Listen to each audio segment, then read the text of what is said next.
Hello. This week's travel show guide is to Orlando and the surrounding area of Florida in the United States. Orlando is just over 4,000 miles away, and that means a long journey.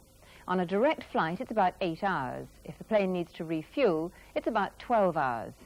And when you get there, it usually takes an hour or so to get through immigration control. Incidentally, whether or not you need a visa depends on the airline you fly with. You must check this beforehand. Orlando is in the central area of Florida and is now the favorite American holiday destination for the British, especially families. The town itself is mainly banks and offices with very few shops. There's not much there for the tourist. The main attraction is nearby Disney World, but since it started in 1971, a host of other smaller theme parks have opened up, giving the Orlando area the greatest concentration of family entertainment anywhere in the world. We'll be looking in detail at the major parks, but first, some basic information about the area. The airport is to the south of Orlando. You'll find most of the hotels used by British tour operators are to the southwest, some miles out of the actual town. And these hotels are quite different from most European holiday hotels. Accommodation in the Orlando area tends to be typical American low-rise hotel cum motel with car parking right outside the rooms. You'll normally have a twin double-bedded room with TV, video channel and phone. Incidentally, hotels like the Hilton and the Sheraton are not as grand as in Britain. They're usually the same motel-type accommodation and were not designed to be used as all-week basis. Americans tend to use hotels for overnight stop-offs before moving on the next day. Consequently, the pools are usually small and not ideal for day-long lounging or sunbathing. A few points about hotels. Firstly, you pay for breakfast, so allow $6 to $8 a day for this. And because most Americans go touring and therefore don't unpack everything, you'll often find the wardrobe is just a rail. You'll also find America is not geared up for changing British money. There are very few exchange counters, even in banks. Our advice is to take dollar travelers' checks. You can use these in shops and restaurants just like money. Also, Visa and Access are accepted virtually everywhere. Now, the theme parks, and we'll be looking in detail at the 6 most popular. After each one, we'll give the prices and any tips we think are worth passing on. The biggest, of course, is Walt Disney World. It's divided into 2 main attractions, Epcot and Magic Kingdom. Most holidaymakers visit both, and we'll start with Magic Kingdom. If you're going to Disney World by car, parking will cost $3 a day. If you go on the buses, which run from most hotels, it costs around $6 return for adults, depending upon where your hotel is situated. These run at regular intervals throughout the day. The car parks are some way from Magic Kingdom, so trains are laid on to ship people to the pay stations. Here you can buy your entrance ticket or pass, after which everything is free. It's then another 5-minute journey by either monorail or ferry boat into the Magic Kingdom itself. The first thing you see is Mickey's birthday train, which will drop you at various stops in the park. As you enter Magic Kingdom, don't forget to look at the sign, which is small and easy to miss, listing when and where today's main attractions are, including opportunities to meet the Disney stars. They call these character greeting sessions. Once inside, you can hire pushchairs, called strollers, as well as wheelchairs. A stroller costs $3 a day, but don't forget to fill in your name tag, as they are all identical and there are rows parked outside some attractions. The first area of the park is Main Street, USA. This is a street in period style full of souvenir shops. Many people are tempted to buy there and then. Don't. They will all be there later on. In Disney World, the souvenirs do not run out. If, however, you do buy something, you needn't carry it around. You can pick it up later from the parcel collection point near the exit. There are various forms of transport down Main Street, from horse-drawn carriages to trams, but they stop at the end of the street, so don't think you're in for a trip round the entire park. Most people work clockwise round Magic Kingdom, starting at Adventureland, a tropical jungle area. Here you'll find the Jungle Cruise, a very popular ride, though expect long queues. And Pirates of the Caribbean, an indoor ride well worth seeing. We burn up the city, we're really a fright. Drink up the hearties, yo-ho! Frontierland is the next themed area. This is the Wild West. All the shops and cafes reflect the world of the cowboys. There's also the Thunder Mountain Railroad, a fairly mild roller coaster, despite warnings to the contrary. Fantasyland is the favourite with children, and because of this, the queues are often the longest in the park.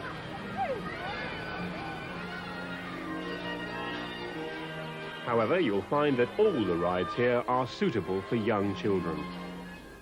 Tomorrowland is the fourth major area. It's largely exhibitions, but there's also a range of rides, from small ones like the Skyrockets to the big Space Mountain, a thrilling roller coaster ride in the dark, definitely not suitable for small children. A recent addition is Mickey's Birthday Land, aimed especially at very young children. Originally intended just to celebrate Mickey's 60th birthday, it's proved so popular that they're keeping it open indefinitely. Here you can visit Mickey's house. There are slides and a playground, even a Mickey Mouse maze. All Disney attractions are included in one set of entrance fees, which I'll give you later. Given the heat in Florida, you may be tempted to buy fizzy drinks. It's often so humid that minutes later you'll be thirsty again. Our tip is to use the cold water drinking fountains. They're free. The other major Disney park is Epcot, just to the south. Epcot has two main areas. Future World is the first. This consists of 7 huge pavilions sponsored by large American companies. There is Kodak's Journey into Imagination, Kraft's view of the land of tomorrow, and The Living Seas is a look at life under the sea. You see all these exhibitions on continuously moving cars, which cuts down on queuing time. The second section of Epcot is called World Showcase, a collection of different countries built around a central lake area. You can take an open-air bus around the lake at no extra charge, but they are infrequent and often crowded, and generally it's quicker to walk. Each country is represented by replicas of famous monuments or typical architecture, and has a selection of eating places selling traditional food. There are also shops selling the local products of that country. Again, if you buy anything in Epcot, you can arrange to collect it later at the parcel collection point instead of carrying it around. Each country also has exhibitions or an adventure ride. The newest country, Norway, has the Maelstrom, a very good Viking longship ride. The country most popular with the British is, not surprisingly, the United Kingdom, with Jacobean, Elizabethan and Georgian houses all next door to each other. There was even typically authentic weather when we filmed there. The Rose and Crown pub is an extremely popular watering hole with the Brits. It sells lager, Bass Bitter and Guinness. The Disney booklet says that the beer is not quite authentic as it's cold and the British like it warm. The shops are not that typical either, selling mainly China goods and Pringle jumpers and kilts at very expensive prices. In Epcot, most visitors start in Future World in the morning and then go on to World Showcase in the afternoon. Our tip is to do the exact opposite and miss the queues. You'll find the shortest queues in Disney World generally on Sundays, Thursdays and Fridays. January, May and the autumn months are the quietest. Handicap visitors are well catered for, and there's a booklet available on entry showing which areas are most suitable. Later this year, Disney are planning some new attractions. The largest one will be the Disney MGM Studio Tour, opening in the spring. The tour will start in a main street that recreates old Hollywood. There will also be TV studio recordings to see, the costume department, and actual rehearsals of future productions. Typhoon Lagoon, also opening in the spring, will, it's claimed, be the largest water park in the world, with a 95-foot-high mountain as its centrepiece. Now, what does it cost to go to the Disney parks? Well, a 4-day pass is $96 per person. Children under 10 are $77. Under 3, they're free, and that pass includes everything except the new Typhoon Lagoon. For a family of 2 adults and 2 children under 10, that works out at $346. The next park is Sea World, just outside Orlando. SeaWorld is the second most popular theme park in the Orlando area. As well as indoor and outdoor attractions, there are also regular shows, timed so that you can see them all in one day. SeaWorld is well signposted and has good facilities for the disabled, including wheelchair rental and special places for wheelchairs and guests at all the shows, the most famous of which is the Shamu Show, featuring killer whales. You can also rent at $3.50 a day dolphin strollers to ferry children around. One of the newest indoor attractions is the Penguin Encounter. A realistic backdrop of icy rocks with manufactured snow provides a home for many different species of penguins and other polar seabirds. A moving walkway carries visitors past the birds, although it's sometimes hard to decide who's watching who. There is also an exhibition of information about penguins. In fact, most SeaWorld attractions also have an educational theme. You can even go on a behind-the-scenes tour to see how marine animals and fish are cared for. The Sea Lion and Otter show is pure entertainment, though, and very popular with most British holidaymakers. This is always packed, so make sure you get there early.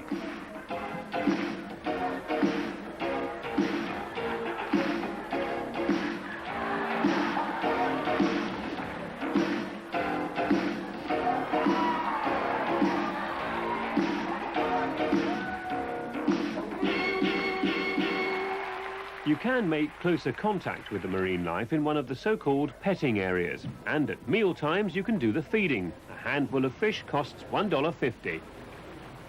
Our tip for SeaWorld is to hang on to the park map with the times of the shows in it. They change daily. And the cost. A day in SeaWorld is $23.95 for adults, $19.95 for children under 12. To the southwest is Cypress Gardens. Cypress Gardens is one of the oldest attractions in Florida. It was opened in 1936, and then the main feature was the beautiful garden with hundreds of different plants and shrubs from all over the world, including a spectacular banyan tree. The Southern Belles, who wander around the park in period costumes, are there purely as an incentive for tourists to take photos. The best time to go for the flowers is in the spring, but they try to arrange it so there's something blooming the whole year round. You can tour through the gardens in a boat at no extra charge. The other traditional attraction in Cypress Gardens is the water ski show. Performances take place at regular intervals during the day and feature several different displays, including the 4-tier human pyramid, which they claim is the only one performed in the world. The Animal Forest section is a collection of over 800 endangered species in landscaped areas, including sections called Critter Encounters and Hug Haven, where children and adults can pet the animals. There's also a fly-free aviary, which you can walk through, surrounded by all sorts of exotic birds. A must for model railway enthusiasts is a large exhibition called Whistle Stop USA. It features trains in 4 different seasons right across America. Ever aware of photo opportunities, you can have an overview of the park in their Island in the Sky. This, however, only operates when the weather is good. A day in Cypress Gardens costs $16.95 for adults and $11.50 for children under 12. To the west is Busch Gardens near Tampa. Busch Gardens is roughly based on an African theme. The entrance is Moroccan, with several gift shops selling North African crafts and various wandering belly dancers and snake charmers. There are many different attractions within the park. The biggest is a wildlife area called Serengeti Plain. Here are over 500 head of African big game, kept in a landscaped park. You can either wander around the outskirts or take a monorail or train right across the plain. Feeding times are well publicised and are a good chance to see the animals close to. Another feature is the animal nursery, where they look after very young animals that have been born in the garden. Young children love this. There is also a section for thrill rides with appropriately sounding names like the Scorpion, a terrifying roller coaster that's not for the faint-hearted.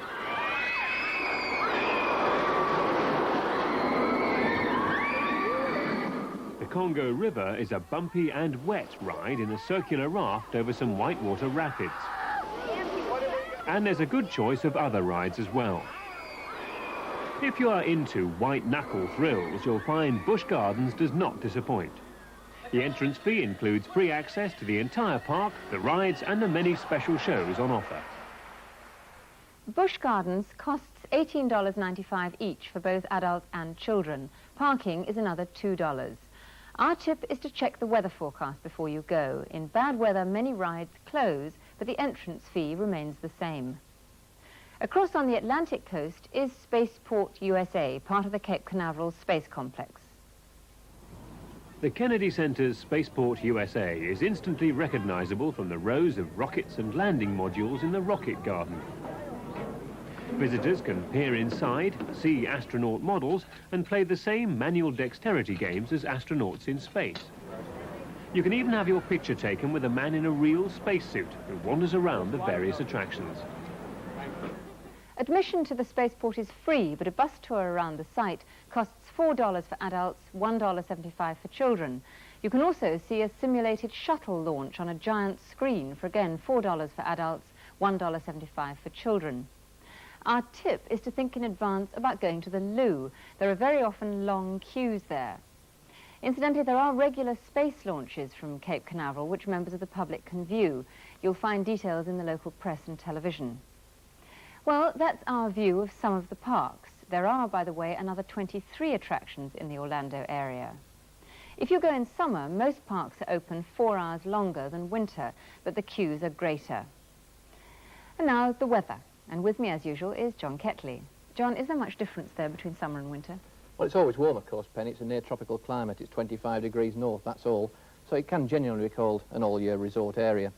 Sunshine, actually, is very interesting, about the same sunshine total for the year as Crete, but it's more of an even distribution than you would get anywhere in the Mediterranean. Looking at the totals then, about 6 or 7 hours in average during the winter months, but that represents a very high percentage of the total daylight available. The sunniest month, really, is May, 10 or 11 hours of sunshine then. Then with the build-up of cloud during those long summer months, you do tend to find the average sunshine begins to tail off. Now, the temperature's also very high indeed, about 21 degrees Celsius in the wintertime, that's 70 degrees Fahrenheit, peaking throughout much of the summer at about 31 degrees, 88 degrees Fahrenheit. And of course, in America, Fahrenheit is the term used. They don't think much of Celsius at all. Indeed, many people in Britain don't think all that much of Celsius either. At night time, it can be a little bit chilly in the wintertime. You can get a touch of frost even down in the south of Florida, but typically 10 or 11 degrees. In the summer, though, as high as 23 degrees as a minimum temperature. But of course, many of the buildings have got air conditioning, so that shouldn't be too much of a problem. Now, rainfall is very interesting because you get the peak of rainfall during the summer months. But of course, it's just usually a short, sharp shower in the afternoon. You can almost set your watch by it, say 2 or 3 o'clock. But that's when you get most of the rainfall. But it's not very good for people who've got a phobia about thunderstorms, because Florida is actually the most thundery state in the USA. John, we mentioned humidity. Which are the worst months? Well, again, it really is the summer months, because the hotter it is, the more humid, the more sticky it's going to feel. Really, it's June to October when it's going to feel particularly oppressive. And at night, of course, unless you're in the air conditioning areas, and it is going to feel a little bit unpleasant, I fancy. And what time does it go dark? Well, it's much further south, of course, as I've mentioned already. So it goes dark about 6 o'clock in the wintertime, 8:30 in the summertime. So not a great variation compared with the British Isles. And are there any weather oddities? Well, the main problem really, Penny, is the tropical storm. They become hurricanes as they're upgraded. The Americans give them names, and they're alternate male and female. This past year, for instance, Alberto, Beryl, Chris, Debbie, not a Matthew, not a penny in sight. But Gilbert was a really sinister one, which affected much of the area in the Caribbean, anyway, around about September time. They all follow roughly the same track, though. They go west-northwestwards through the Caribbean, affecting Cuba in particular, but once or twice a year they might just get through into Florida. Thank you very much, John. Incidentally, you may have noticed in the film that when it was raining, everybody was wearing identical rain ponchos. They're only on sale when the weather is bad, and they cost $1.50. They pack away quite neatly, and you can use them again. Medical facilities in America are excellent, but expensive. Make sure that you take out a private medical insurance that provides adequate cover. Now, getting around, you'll find America is designed for car drivers. Little thought or care is given to pedestrians. There are occasionally pedestrian crossings at major junctions, but you'll find the time allowed to cross is very brief. Public transport is limited, though there are often special buses from the hotels directly to the parks. However, you may decide to hire a car or even be on a fly-drive holiday. Do you have a reservation? When you collect your car, you'll need to show your driving licence. An international one is not necessary. You'll also need a credit card as surety. If you haven't got one, you'll have problems. You might well have to pay in advance the full hire cost in cash. Seat belts are compulsory, and as most hire cars are automatic, it's well worth driving round the car park once or twice to get the feel. Incidentally, if you're driving straight from the airport, it's a good idea to have some US coins ready, in case you come across a toll road barrier. Americans drive on the right, and there is a maximum speed limit of 55 miles per hour, which is strictly enforced. On-the-spot fines are $4 for each mile per hour you're above the limit. However, on the freeway, there's a minimum speed limit of 40. Exit signs, by the way, are usually just after the slip road and easy to miss. If the sky clouds over and it rains enough for you to use your windscreen wipers, you must also use dipped headlights, or again risk a fine. In American petrol or gas stations, you pay before you fill up. If you don't know how much you want, leave about $20 with the assistant and pick up any change after you've filled up. 3/4 of all petrol in the US is unleaded. Incidentally, regular is the equivalent of 2-star, premium is like 4-star. Most cars run on regular. Petrol is extremely cheap, about 60 pence for an American gallon, which is slightly smaller than an imperial gallon. We found the cheapest petrol in 7-Elevens. They also have shops and even sell beer, but don't drink it on the forecourt. Hire cars are often cheaper booked in this country, but you will need additional insurance. It's well worth taking out a top-up policy to cover you for any big third-party claims if you're unfortunate enough to have an accident. Now, what's the shopping like? Most people use shopping malls, where the parking is always easy. We found the Florida Mall on South Orange Blossom Trail to be the best one in the area. This, like most malls, is air-conditioned, roomy and rarely packed, so shopping is a pleasant experience. There are all the big-name department stores here, as well as an excellent selection of well-known and lesser-known shops. You can hire wheelchairs and strollers from the information desk. You'll find the price on the item, though, is not the final price you'll pay. There's an extra 6% Florida sales tax on everything. In most large malls, there's an excellent choice of eating places, and all the main nationalities will be represented within one large area. Typically, you can get Indian, Chinese, Mexican and Italian, so the whole family can choose different things and meet up in the middle. There is usually a health food stand. And for a drink, there's freshly squeezed Florida orange, and you'll find the delis sell sandwiches, cakes and beer. The legal drinking age in Florida is 21. If you look young, you'll need some identification like your passport to prove your age. The law is strictly enforced. You'll find that eating out in Florida is quite cheap, and the variety of good value eating places is truly astounding. All the well-known fast food chains are available, plus a few not as familiar. A Big Mac and chips is $2.15, Kentucky Fried Chicken and chips $2.90, and a pizza for two, $6 to $8. A medium-sized Coke is 75 cents, and all these prices include tax. Well, that's our quick view of Central Florida. If you want to be reminded of what we've said, we're happy to let you have a copy of the complete script. It's £1.50 including postage. Send a cheque for £1.50, payable to the BBC. Our address is The Travel Show Guides, BBC North West, P.O. Box 27, Manchester M61SJ. And please mark the envelope Florida. That address is also in Radio Times and on CFAX page 287. We'll also put in this US government leaflet explaining exactly who needs a visa. Next week, our guide will be to the Isle of Man. I hope you'll be able to join us. Until then, goodbye. And in fact, that travel show guide to the Isle of Man can be seen tomorrow at 1:15.